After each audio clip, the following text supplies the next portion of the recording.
miles an hour.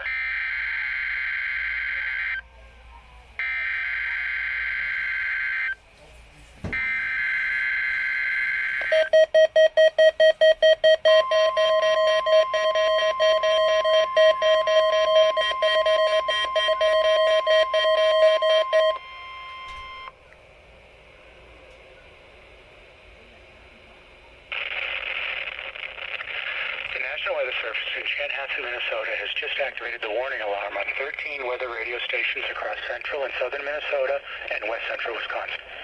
During dangerous weather situations, these specially built radios are automatically activated to warn for the hazard.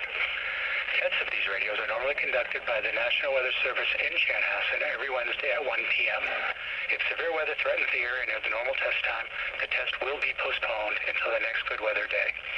The warning alarm will be activated for selected watches, warnings, and statements affecting central and southern Minnesota and west central Wisconsin.